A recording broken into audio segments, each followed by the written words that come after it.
Each and every day, enjoy the Simple Six menu at Subway. An entire made-for-you meal featuring one of 6 6-inch sandwiches like the Italian BMT or Black Forest ham, with any bag of chips and a 21-ounce drink, all for only $6. Subway. Eat fresh.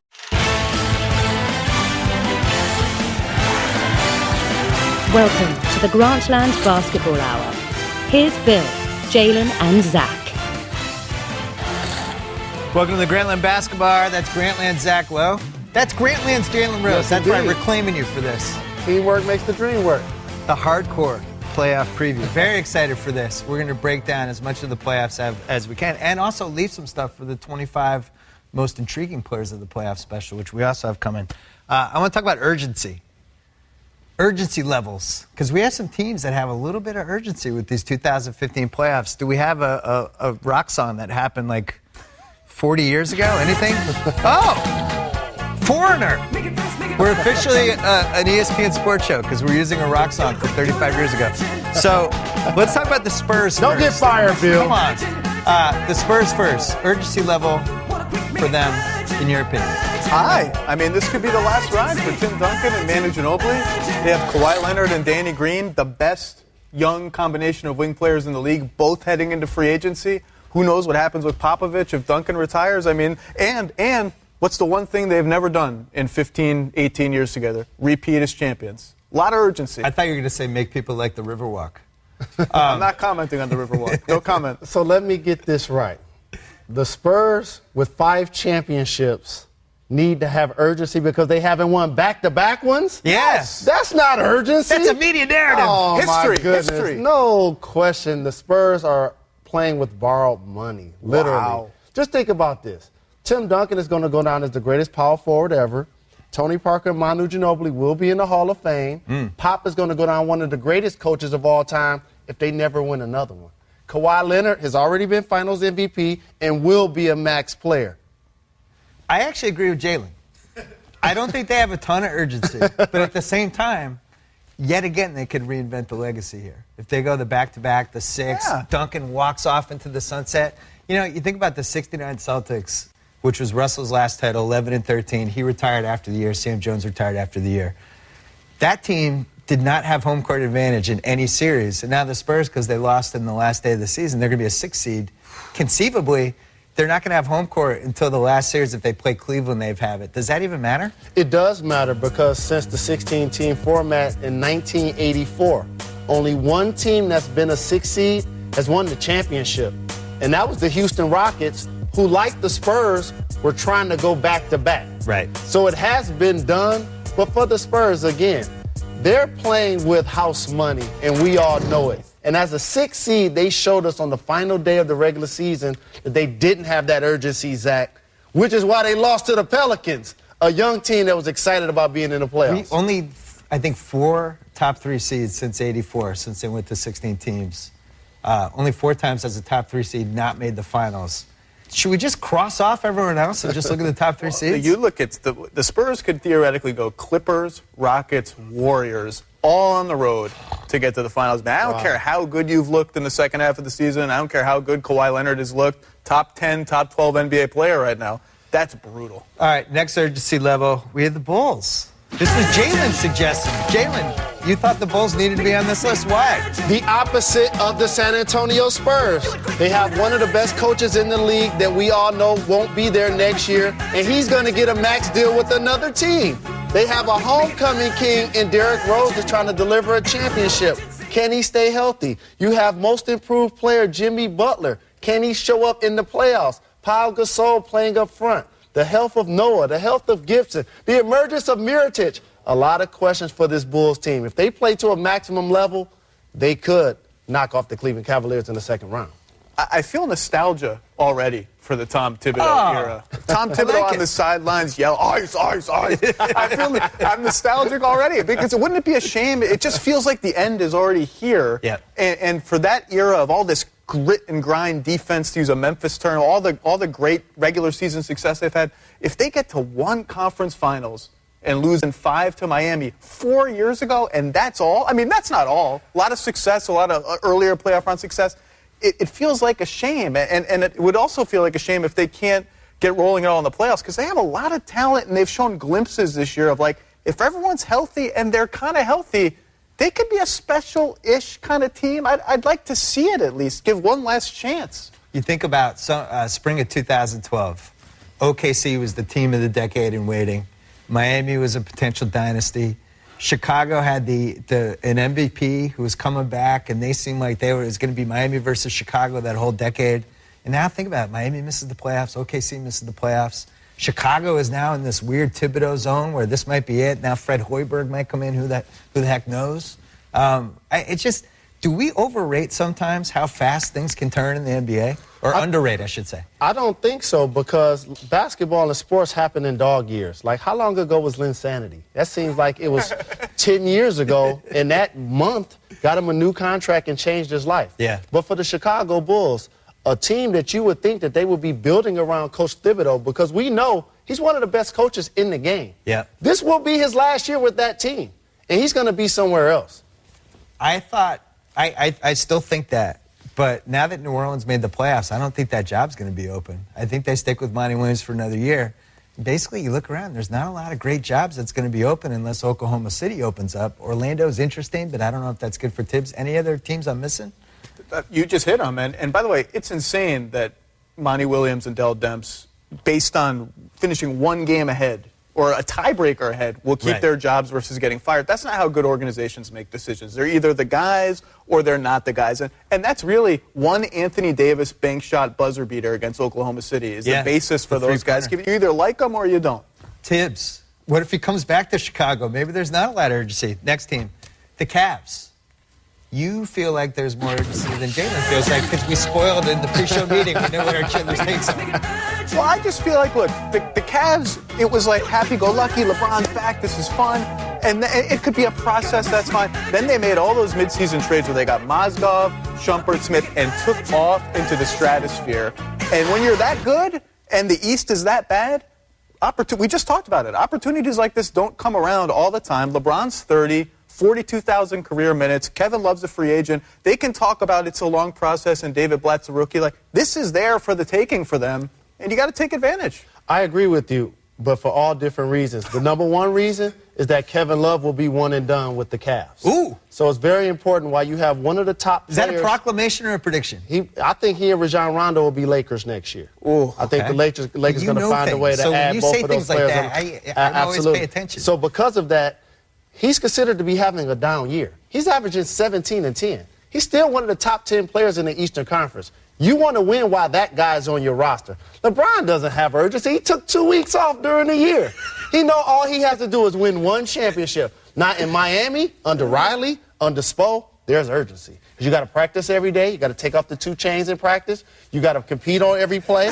And now you come back to Cleveland, all you have to do is deliver one championship for a major sport that hasn't happened for that city in, 50 or 60 years. Well, yeah, I think you're right about LeBron, because if I took 2 weeks off from my family, I'm pretty sure my wife would get mad.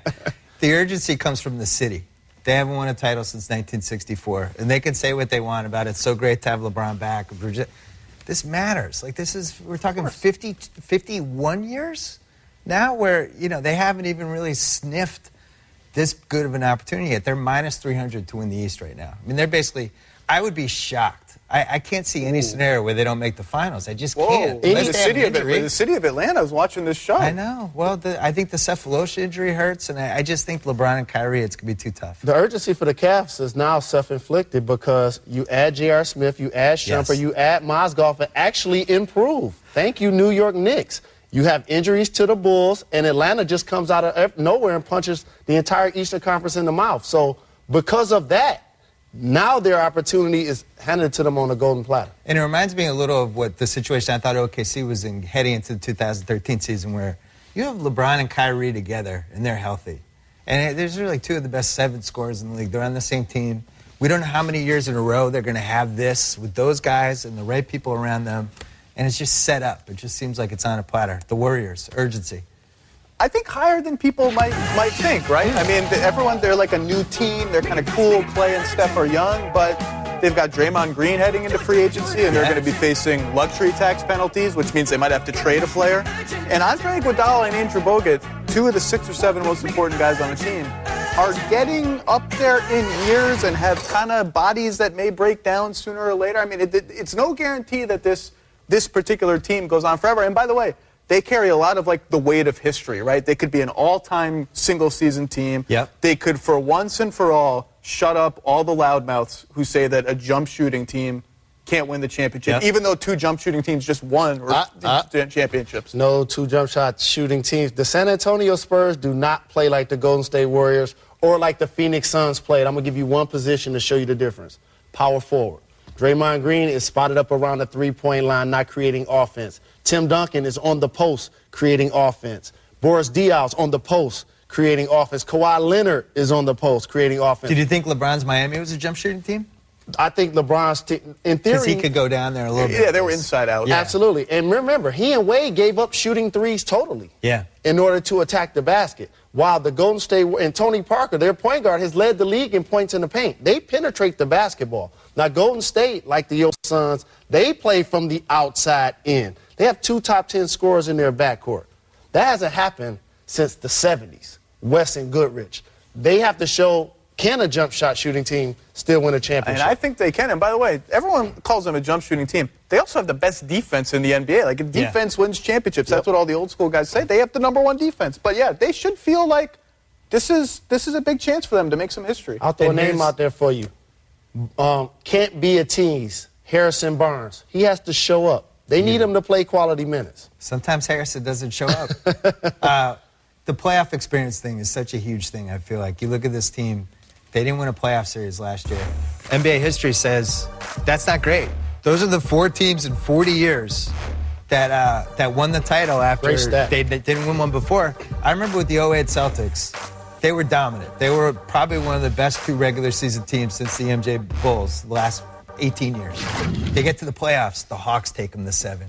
Get super tight, super nervous, different energy, different pressure, different everything. Go to the next series. LeBron, nobody on that Cleveland team other than him.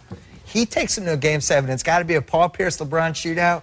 P.J. Brown has to make a couple shots. Like, that team got tight, and then eventually they played out of it. My question is, will the Warriors get tight in these first 2 rounds? I don't think so, because they're set up for longevity. They have a first-year coach who has a chance to win Coach of the Year. They have a young, exciting backcourt in the Splash Brothers. And their roster is all players that are having career years and an exciting type of play where they're going to always be able to attract free agents. Plus, they're in the Bay Area. That's a good I don't think if they don't win it this year, it's in doom and gloom. Steph Curry's ankles, Andrew Bogut. I was telling Zach before the show, Andrew Bogut, if you see them in person, it's hard to watch him run. He does the old guy thing where when he's about to run up court, he does a... And then he starts running. Like, I don't know how many miles he has left in that car. Roy Hibbert is offended by that.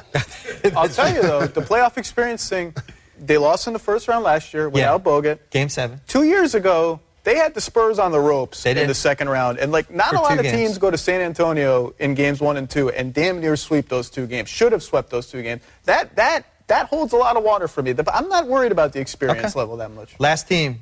And last chance we get to hear this song from 1980. The Clippers! Oh, my God. See, I would rank the Clippers first on the urgency level because of DeAndre's a contract free agent. Chris Paul. This is now 4 years that Chris and Blake have been together. It doesn't seem like it. This is year 4 with those guys. I'm not sold on this nucleus as a threesome. Are you? The urgency from the Clippers comes from CP3 and DeAndre Jordan do what we want all players to do. They show up regular season games and actually play every night. Okay, what a noble idea. Yeah. Players playing every game. Among the league leaders in points and assists for CP, we know about DeAndre. I think he should be the Defensive Player of the Year. DeAndre, as you mentioned, going to be a free agent at the end of this year. But the urgency comes from Doc, the GM. You have those pillars on your basketball team, yet on the wing, they still have come up small. Hito Turkoglu, Danny Granger, Grant Hill. Why didn't you get a call? You're right here. You draft multiple people between, or add 6'7" and 6'9". Now when you get into the playoffs, all of those wings get to load up against CP3 and wear him down to the point where now who's the backup point guard? Austin Rivers? That's the issue for the Clippers. Their bench. Here's the issue for the Clippers, and Doc Rivers is going to complain about this, and he should. It's a joke that the Clippers and the Spurs are playing in the 3-6 series. It's a joke because the NBA has these stupid divisional rules, and Portland, who has the 6th best record in the Western Conference, should be the 6th seed. They're gifted into the 4-5 series. And by the way, forget about the fact that the East stinks and we're not seeding 1 to 16, which would change everything. Just that stupid divisional rule has now, arguably, the second and third best teams in the NBA are playing each other in the first round. Doc is going to complain, and he has a right to complain. Doc always complains. He just complains all day. His default coaching gesture is this. Oh God! So he doesn't have a lot of voice left to complain. But it's a joke. I want to piggyback off your 1 through 16 model for the playoffs because I've been standing on that soapbox for years, especially as a player. I really didn't like it.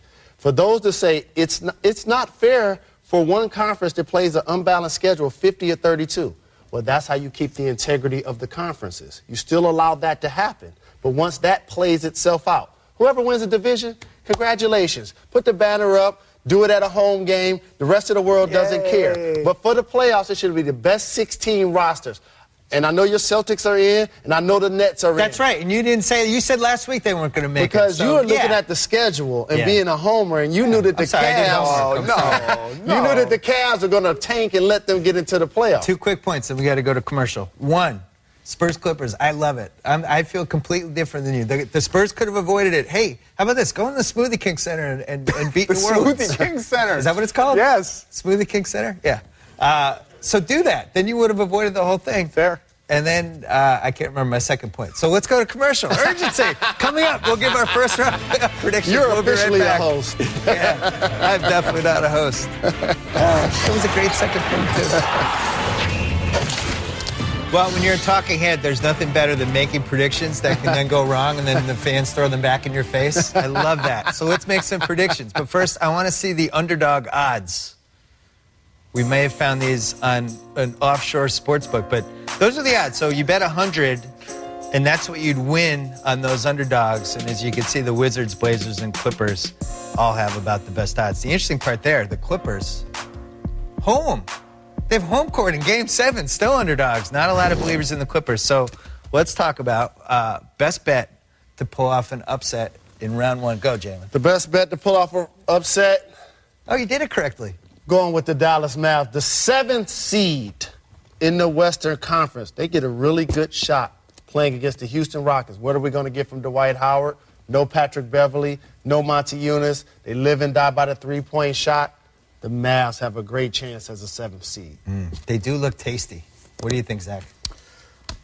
Bam! New Orleans, Pelicans. And look, let me be clear. Oh, wait, you need to be drug tested. Let me be clear. They don't have drug testing in the NBA. Not yet. Someday. The Pelicans are not going to win this series. They're not going to win. The Warriors are in a different universe as a more polished basketball team. The upset is going to be, I think they have a shot to be competitive. It would not blow me away if this went back to Oakland 2-2 and New Orleans won both their home games. You know why? They have Anthony Davis. They have maybe the best player in the NBA. Too tall for Draymond Green, too fast for Andrew Bogut. I think he could single-handedly win a couple of games in this series. That's it. That's the only. They're not going to win, but I'd like to point out that Zach didn't actually pick an upset. Well, I could. That was the all-time classic Zach Lowe moment. Right. Here's my upset pick, but I don't think it's an upset. People think it's going to be a walkover, and I think Golden State might have to sweat a little bit. I 100% agree with you, and there's no way they weren't rooting for Oklahoma City in Game 82. No. They wanted to play that. That was a terrible defense. Here's my pick. Now, I cheated, but no, they are not favored. Boo. They're a 3 seed, and they play against a 6 seed. How's that an upset? It's an upset because, first of all, none of us think they can beat the Spurs, including me, and I'm in the same boat with you. I actually think there's going to be no round 1 upsets. There's not that many great picks. No. I think the most fun would be a New Orleans situation where all of a sudden we get to a Game 7. I just gave you the round 1 upset. The Dallas Mavs, Monte Ellis goes off. They advance. I worry about no three-point shooting on them. And what if Houston goes Hack-a-Rondo? Could we see Hack-a-Rondo? How about this? The Houston Rockets have 3 players among the worst 10 free throw shooters save that, in the because league. we're going to talk about that later. Next one. Best bet to get swept in round 1. Jalen. A lot of people got on my case because this is a storied franchise and they have won 17 championships. And Bill Simmons looked at the schedule, You're just trying to hurt me. did some homework, some extra diligence, and you duped me on a bet because I said the Celtics weren't going to get in, and you knew that they were based on what the Cavs were going to do because you watched the schedule. I've knocked my total down to 5 lobster takeover dinners instead of 8. Yeah, they made the playoffs, Zach. You're going to pick. Yeah, I know what you're going to do. That hurts. Sorry. Look, they're a nice, they're a cute story, nice team, but that's not to demean them. To go 23-12, I don't care if you have a bad Eastern Conference schedule. That's what they finished. That's hard. They're a solid team. Brad Stevens will scheme in smart ways, but they are about to run into a freight train. Everything Boston does, spread pick and roll, small ball, all that stuff, Cleveland just does it better and way better. And they have the 6th man of the year in Isaiah Thomas. How about this if you're the Kings? You give up on Tyreek Evans and Isaiah Thomas. They're both in the playoffs. If you're the Phoenix Suns, you give up on Isaiah Thomas and Goran Dragic, and you're out of the playoffs. Last year, the Suns were a feel-good story. I just want to say that you guys both hurt my feelings. I think the series is going to go 6. I think the Cavs blow them out in Game 1. Celtics take them by surprise Game 2. Gritty Sunday afternoon, tie it 2-2, and then we get killed. That sounds like another bet. Don't shake your head at me. Bird, your team didn't make the Mikhail playoffs. are not walking in that door. Next one. Best bet for most entertaining series in round 1. This is a cakewalk. No question about it. Oh, wait. I didn't do my pick. You were so depressed. The Brooklyn Nets are going to get swept. They didn't want to be in the playoffs. They did not. They had to talk themselves into it. All right, next one. It has to be this series. You have CP3 versus Tony Parker.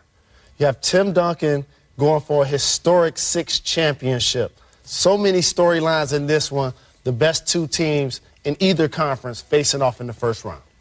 You're right that it's an easy call. You just called the wrong series. The most entertaining series is Warriors-Pelicans. Stephen Curry bombing threes from everywhere. Anthony Davis doing crazy Anthony Davis things with his crazy Anthony Davis arms. 2 most entertaining players in the NBA. That's it. This is an easy call. They're going to have to be like 15 crazy moments every game. The thing that I want to do to give the Clippers some props, as much as we love the Golden State Warriors offense, they're second in efficiency to the Clippers. Yeah, Clippers have been great. Well, here's my pick. Yeah. This to me has potential to be a historically great series. Agreed. There's so many different awesome stories. First of all, last time we might ever see Tim Duncan on a basketball court. Duncan and Ginobili together, Duncan, Ginobili pop, back-to-back Spurs, all the stuff we talked about. And then the tension with the Clips, with the Chris Paul. This would be now 10 years where he doesn't either get out of round 1, round 2, or make the playoffs altogether. DeAndre leaving. I'm fascinated by this series. And one more thing, I remember my point from the A block. Game 7 of this series could go head-to-head against Manny and Floyd on May 2nd, Saturday night, which would be the all-time sports flick back-and-forth decision we've ever had to make as a society. And watching the Kentucky Derby earlier today, drinking mint juleps to get it started. But for this series, I have to say a guy's name that we haven't mentioned on this show. Blake Griffin. Okay, 22-plus points, 8 rebounds, 5 assists, has become one of the most versatile players in the league. If the Clippers are going to advance, he has to be dominant in this series. Last one.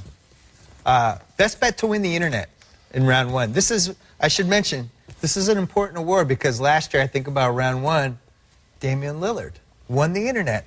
Game-winning shot, Game 6, kind of put himself on the map. This is an important thing. Every year in round 1, somebody kind of puts themselves on the map. Who's it going to be? I'm going to pick a guy that's never played in the playoffs that's going to turn it out this year. His name is Kyrie Irving. The only guy in the NBA to score 55-plus points in more than one game. He only gets to play with LeBron James on a nightly basis, plus put on a show on his own in the playoffs. I remember a game against Utah when this guy was criticized for having 0 points, 0 assists during a game. Continued to play his game a la Russell Westbrook, didn't succumb to public pressure. See, he's gloating right now because we argued a lot about Kyrie. But, see, we both won the argument. I won the argument, too. Kyrie's not a point guard. The Cavaliers have accepted this.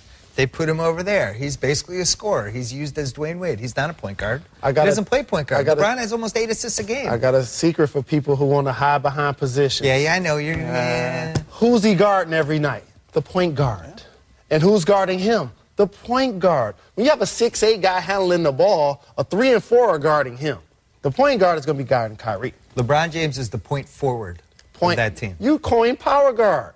I like Power that guard. term. Okay, I like that too. Who do you have? Look, anyone can pick Kyrie Irving and his great layups or Anthony Davis or Steph Curry. The world is going to meet Nikola Thrikola Mirotic. This is the guy that's going to win the internet. Everyone thinks the Bulls are boring and they play defense. Wait till they see this guy take crazy three-pointers off the dribble, pump fake everyone out of their seats, spin moves, drawing fouls. He has a disgusting beard, the whole thing. It's going to be fantastic. I once compared him to somebody who just drank 4 Red Bulls and did all kinds of other things. When he goes out on the court, he's almost like a spaz. But he's in control, and he's sometimes dominant offensively. He'll take a 28-foot three-pointer off a spin move. He doesn't care. And he looks like he's on that Zooey Deschanel Look at that show. guy. Look at him. Or like a mumblecore movie or something. Here's my pick. This is such a sellout pick. I think he owns round 1. I agree with you. I think Golden State's going to win that series. I think it's going to be a lot hairier for them than they realize. And this guy, what he showed against San Antonio in Game 82, I wanted to see it. I wanted to see, I don't think he's the MVP this year, but I wanted to see, like, are you the future MVP? This is the kind of game I want you to show up and do some stuff. And he did it, and I think he shows up in this Golden State series. And I want to frame what you just said. An average player, his player efficiency rating is 15. His is 31. The only other guys to finish a season with a 31 PER, I'm going to give you their first names. LeBron, Michael, and Wilt. That's how good Anthony Davis is. He's going to play on a big playoff stage and turn it out. Well, here's the thing about the playoffs, right? You get to play your best players more. And the Pelicans, when they have Anthony Davis on the floor, are actually a really good team with a shaky supporting cast. Guess what? Anthony Davis can play 42, 43 minutes. You don't have to play Alexis Ajinça and Dante Cunningham and whoever else. He can play almost the whole game. And when he's been on the floor, they're a very good team, period. Are we sure that New Orleans isn't kind of secretly a terrible matchup for Golden State? I'm not going there. Golden State's a juggernaut. No one's a terrible matchup. They're one of the best 10 regular seasons of all time, but I was watching that because Drew Holiday's been out for a while. But you see him and Gordon and Tyreek out there together. They're playing Anderson. They're playing Davis at the 5. They're playing small ball. Thinking like, man, that's actually a kind of a monster lineup for Golden State to go against. And Curry torched them in the regular season. But no Drew Holiday. That's what I'm saying. Drew Holiday can counter that. He's back healthy. Maybe he starts. Who knows? And as an underdog, you always have a shot when your best player is clearly better than the guys that are guarding him, and he's going to be a mismatch. He's too big and too good to be guarded by Draymond Green. He's too versatile to be guarded by Bogut. He's going to have his way during the series. We have to go to commercial. I'm really sad that we can't stare at him anymore. Coming up, Jalen's going to tell us what changes in the playoffs should happen and what shouldn't happen. We'll be right back. Bye.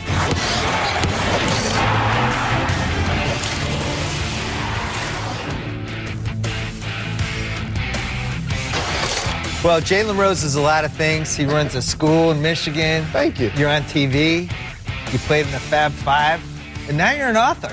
Yes, sir. I'm following in your footsteps. It's not coming out for 6 more months, but you can pre-order it. Look at that. Yes, indeed. You can pre-order it as of today. Bill Simmons wrote the foreword. Yes, indeed. I hope you didn't write nothing that's going to get me in trouble. No, it was very emotional. But one of the things you do is you like to keep it 100 sometimes on this show. Even if Larry Wilmore also tried to keep it 100. I felt like you were keeping it 100 first. I do. What are the 5 things that change for NBA veterans once you get to the playoffs? And this is very important. During the regular season, you want to do your best because you're a professional and this is how you make a living.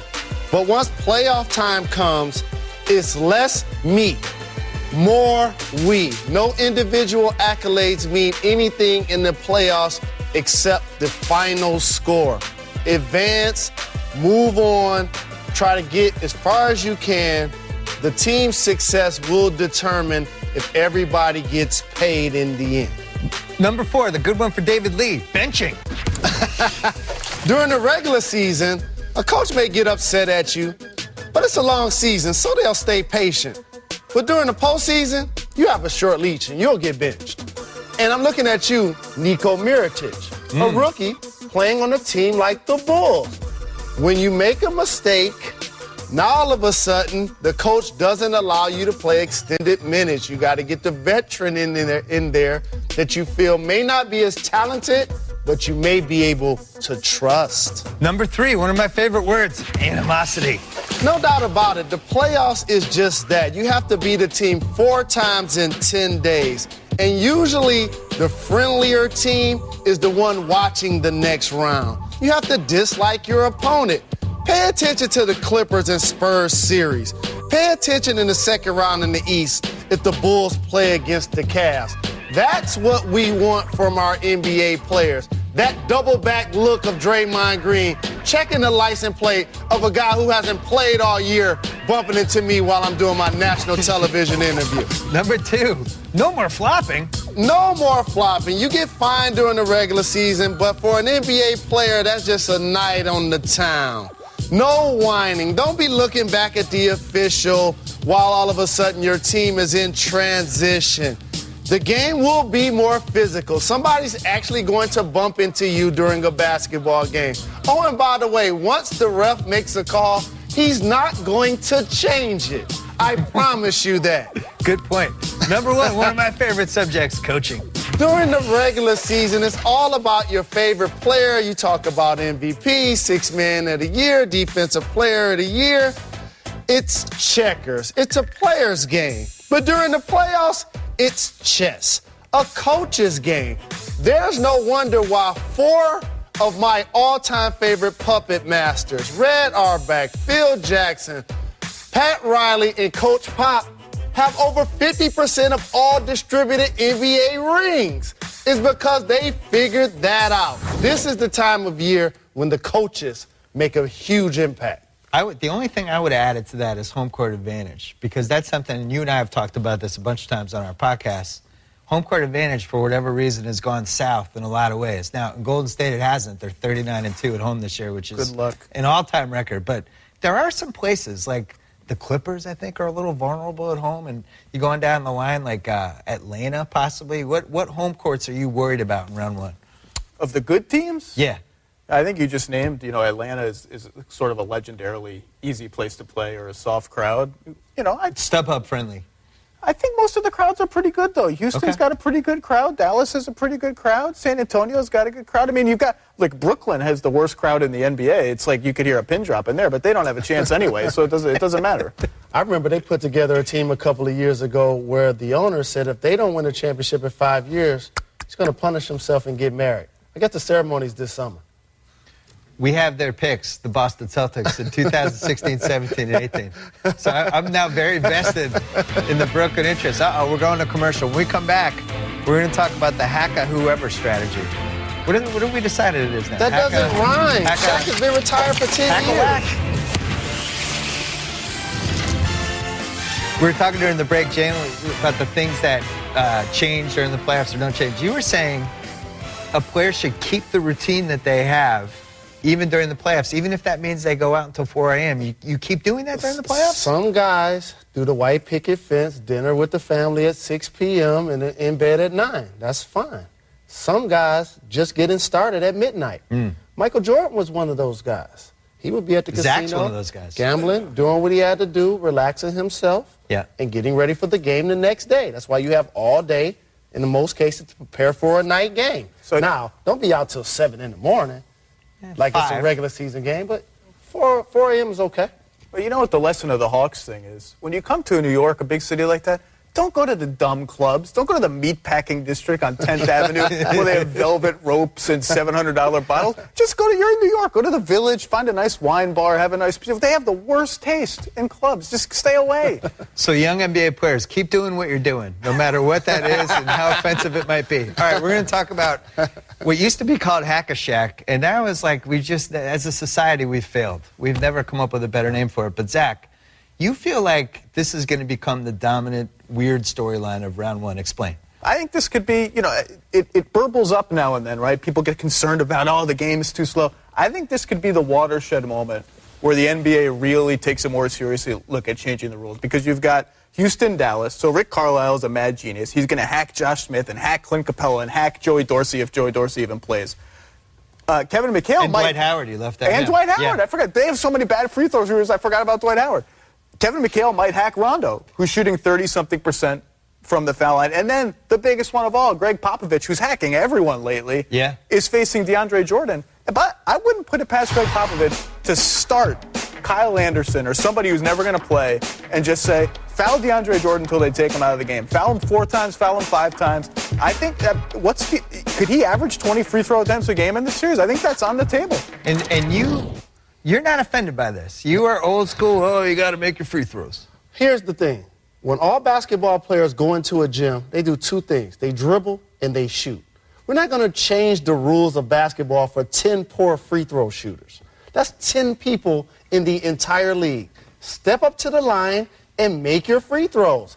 For everybody that believes in analytics, and I know you two guys do, because I lean on you about your numbers all of the time. Okay. Okay. With that being said, I'd much rather have DeAndre Jordan at the free throw line shooting 40% than dunking on me at 70%. Or Chris Paul playing mid-range at 50% and Blake Griffin, who's a 22-point scorer, attacking me from the perimeter or the hoop. It's the lesser of two evils. Or not even just that, but just if you get DeAndre off the court, who's playing defense for the Clippers inside? Spencer Hawes? Big Baby Davis? That's not going to go well for you. Well, you know I like to come up with suggestions and fixes for things. So the obvious fix to me is if you get fouled before the last 2 minutes of the game, you can just decide not to take the free throws. What if we just put it in for 46 minutes? Teams were like, oh, you fouled me. You know, I'm going to take it out. I'm not even going to shoot these. Would that be better or worse? All sporting events have one thing in common, a betting line. They would not allow that to happen. You're messing with a lot of money when you do that. You went gambling line? I was not expecting that defense. Yeah, you're taking points off of the board. And scoring in the league and taking points off the board. When the last time you seen a ref make a bad call and the guy be like, you know what, that was a bad call. I don't need to shoot free throws. Y'all can just take it out. That's unrealistic. When the ref gives you a call, you go to the line, you shoot them. But DeAndre Jordan shooting 29 free throws in a game is realistic? It's happened to the best of them, and all of them have something in common. Poor free throw shooting. That's why you call it Hack-a-Shaq, because he was the most notorious in this generation. Wilt had to deal with it exactly the same. That's why you have to be dominant at what you do. Well, the other fixes, the easier fixes are you get to pick which player shoots the free throw. So they can send J.J. Redick to the line to shoot it. Just now. Or you just extend the 2-minute rule for the whole game, where if you intentionally foul someone off the ball, you get the free throw, and then you get the ball back. So you keep possession, similar to what you do. I'm not saying any of these are good. Jalen's getting mad. I'm just saying this is happening right now in this round, and it's going to be a story. And the NBA Board of Governors is meeting this week, and they're going to talk about it for sure. Oh, I know it's going to happen with the two championship-level coaches who are playing chess. They're going to be the ones implementing this. You said Pop, and you said Rick Carlisle. I agree with that strategy. That's why they have the rings and everybody else is chasing behind. You get 5 fouls, you're in the bonus in a quarter. What if we said 10 fouls or 12, whatever? If you get to 12 fouls in a quarter, now you get 3 free throws instead of 2. That's not bad. Oh, you like that one? Way too much math. Jay, you don't like any of my ideas. No, you know what I like? The 10 guys in the league that shoot under 60% to actually make them. We're not going to reinvent basketball for those 10 guys. Well, what's interesting, there is I don't want to say a plus side, but there's drama, right? And watching DeAndre Jordan in the fourth quarter try to make free throws, like it's legit drama. That's kind of good theater. Yeah. I think the NBA likes that theater. And you know what? They don't like 3-hour games. They don't like 3-hour games. And that's where we're headed with this Hack-a-Shaq. And the dream is 2-hour games. They haven't really said that on the record, but that's the dream. And you can't have that if DeAndre Jordan's shooting 25 free throws every night. But the strategy in the playoffs is to allow somebody to work towards their weakness. Like if a guy can't shoot, then you go under the screen. If a guy likes to turn over his left shoulder, you like to force him to his right shoulder. It's just a part of strategy. Go to the line, make your free throws. You know who I feel bad for is Shaq, who was one of the 12 best players of all time, and now has the least likable thing that can happen in any NBA game that's named after him. It's like, really? They could have named something better than Hack-a-Shaq after me? Oh, awesome. This is the thing that extends the game by a half hour. I hate it. I agree with you. I think one of these teams is going to go. And by the way, you mentioned 4 terrible free throw shooters on Houston. Why wouldn't Dallas do that?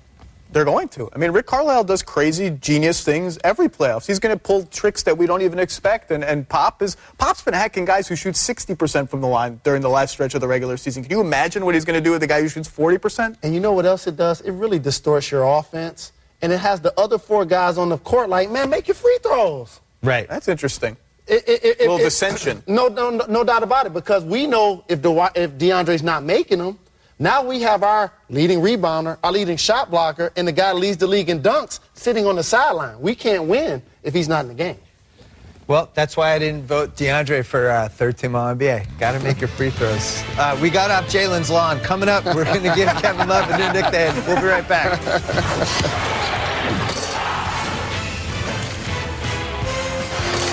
All right, this is the time where we answer actual questions from actual readers. The first one is actually our Subway Fresh Face. Actually, this wasn't an actual reader. This is me. It's from Bill S. at Los Angeles. Hey, Jalen. Oh, no! Am I a lunatic homer because I'm excited to watch Marcus Smart defend Kyrie Get out Irving in a the playoff brooms. series? Wallace. Push broom. Any broom that you could Google. Casey, you're not even going to talk through the video?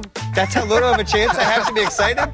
The Celtics, you have to give them credit. In a league where a lot of people were talking about them tanking and gaining first-round picks for them to make the playoffs, it is a victory for your young basketball team. That's a backhanded compliment. All right, Isaiah next Thomas, one. Sixth Man of the Year. I don't want your backhanded compliments. Next one. If Boogie pushes his way out of Sacramento this summer, who is the favorite to get him? Zach Lowe, you have an opinion on this? I mean, we're on the Grantland Basketball Hour. You got to start with Boston, the team that has a gazillion draft picks and no superstar, even star, to build their team around. And a team, I think, that has a little appetite for risk, right? Because DeMarcus has been in the league for 5 years, and he's behaved unlike a crazy person for like 1/5 of one of those years. And other than that, has been kind of not the best guy to play with or have in your franchise. I think he's on a great contract, and he's clearly one of the 10 best players in the NBA. I think Boston. You know things. I have a team. First off, he's going to stay in Sacramento. It'd be idiotic for the Sacramento Kings to even entertain moving a 2010 Ford type of talent as Boogie Cousins. And they have a really good coach in George Karl. I think if he was to leave, I think what would take his game to the next level is if he's able to play beside a guy that's actually bigger than he is, a center where he can dominate power forwards like Anthony Davis is doing. So therefore, of course, the Detroit Pistons. Well, put him next to Andre Drummond. We lose Monroe. Come on. Got some flexibility with Jackson's salary. We're editing this out. Detroit basketball. Nothing to trade. I would say Orlando's the favorite. Vucevic and their top 5 pick for Boogie would make sense if he pushes himself out. Next question. Will Atlanta get any calls against Cleveland, or will it be Kings-Lakers Game 6 all series? This is a really, really interesting question because I think they would want Cleveland in the finals. Jalen, do you even believe this anymore? The Atlanta Hawks will get the respect of the officials because they continue to attack. In particular, Horford and Millsap, two of the toughest guards at the 4-5 position we have in the game. You saw Korver, who's a knockdown shooter, and Teague is a blur with the basketball. I think if they lose, it'd be because the Cavs are just better. I think the internet has changed officiating for the better. It's really hard to have games that don't look right. And now it seems like most of the games look right. Moving on. Which starting 5 in the NBA would make for the best 5 guys who had to live in a Jersey Shore apartment together? Do you have a quick opinion on this, Jalen? Well, I've never watched Jersey Shore, so I don't know anything about their apartments. The answer is the Phoenix Suns. Because you get Marcus Morris and his brother, and you would get Alex Len, and you would get P.J. Tucker. That would be exciting. All right, next one. Kevin Love is a 3-point threat and a spacing nightmare. So why can't we call him Kevin Spacey, Zach? Kevin Spacey. I mean, I guess you could. There's already a Kevin Spacey. That's the joke, I know. But look, everyone wants to go crazy. Kevin Love's a power forward. Why does he shoot so many threes? I think it's great that he shoots threes. Like, he doesn't get as many rebounds as he used to. But it's more valuable to have a power forward who's such a good shooter that he sucks another big man defender all the way outside away from the rim, opens up the lane for the offense. Look, they could use him a little bit better, vary it up. But it is 3-point shooting. Same with Serge Ibaka. It doesn't bother me that they shoot threes. Kevin has to be like, when does the playoffs start? Let me hope to get Cleveland a ring and get out of here as fast as I can. Anytime when somebody asks you who's the MVP and you don't say LeBron James, but somebody asks LeBron James who's the MVP, and he says Kevin Love, all bad. I agree. And I disagree with you. I want to see him near the basket more. Okay. He averaged 15 rebounds a game one year. Now he's standing 25 feet. I don't get it. Next one. How many hours of motionless staring does Derek Fisher need before we call him the NBA's Jim Caldwell? Jalen, that's your football coach. That felt like a dig. I knew where you were going when I saw that. Derek's brain's working. Oh, what should I do?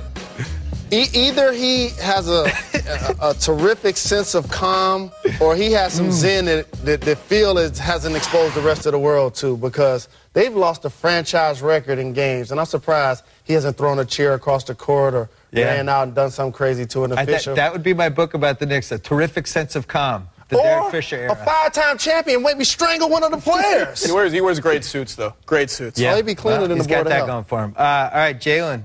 Let's give out some awards for Heat Check MVP, Bench Celebration MVP, Black Hole MVP, and Keep Getting Them Checks MVP. This is by request. What do you have for Heat Check? More Isaiah Thomas. That's my Heat Check MVP. Leads the league in 20-plus point games coming in off the bench. I got Steph Curry for that one. He's still my Heat Check god. The best celebration had to be the Golden State Warriors. They get to watch Steph Curry on a nightly basis. I have Kent Bazemore for that one. I love Kent Bazemore. Plus, he actually plays now. So he vindicates his celebration. Two more. Who do you have for keep getting them checks? Keep getting them checks. The Zen Master, Big Chief Triangle. Phil Jackson. Phil Jackson. I wasn't expecting that. Oh, how about this? 60+ million guaranteed. That's almost as many losses as they had this year. I have Kendrick Perkins for that one because he could have actually signed with the Clippers where he would have played. And instead he's like, I'm just going to be in LeBron's entourage and cheer him on, and I might get to shoot one jump hook in 4 rounds. I'm going to go there. Keep getting them checks. What was the other one? Oh, the black hole one. That has to be J.R. Smith. There was a game this year where he took, I think, 17 three-point attempts. Didn't attempt a 2 and didn't attempt a free throw. I have Waiters Island for that. And ironically, they were traded for each other. I swam away from Waiters Island. I know. Many people have tried and drowned. Many he people had have 30 tried and points in the most recent game. Nick Young is the answer, by the way. All right. What's our last question? Oh, simple NBA lottery fix. Any team that picks 1 through 3 is not eligible for those picks the next year. So this year, Philly would not be eligible for a top 3 pick. Do you like that? I mean, it's interesting, but then you have to go through some machination to figure out where they pick. And I'm not sure a team like Philly is really that dissuaded from what they're doing by getting the 4th pick instead of being in the top 3. I don't think it would change their path. And all these lottery fixes, they just sort of change where the inflection point is without maybe changing behavior. This just like the free throw discussion. Don't blow up the league for a couple of teams that have decided to universally tank. Only 3 times has a team that had the best odds actually gotten the first pick. So let's not just blow up the system just yet. I like blowing things up, though. All right. Well, speaking of blowing up, the playoffs is about to blow up. Thanks for joining us. Thank you, Zach. Thank you, Jalen. That's it. We will see you next time on the Grantland Basketball Hour. Hey, what you got there, Golick? The new Subway Chipotle chicken melt with guacamole. Man, that looks good. Yeah, this new guac is really bringing the flavor. Got one for me too, right? Well, yes and no. Mostly no. Well, really, all no. Try the irresistible new Subway Chipotle chicken melt with guacamole, juicy grilled chicken strips with Monterey cheddar, Chipotle Southwest sauce, and new guacamole made from ripe Hass avocados with just a hint of jalapeno. Subway, eat fresh.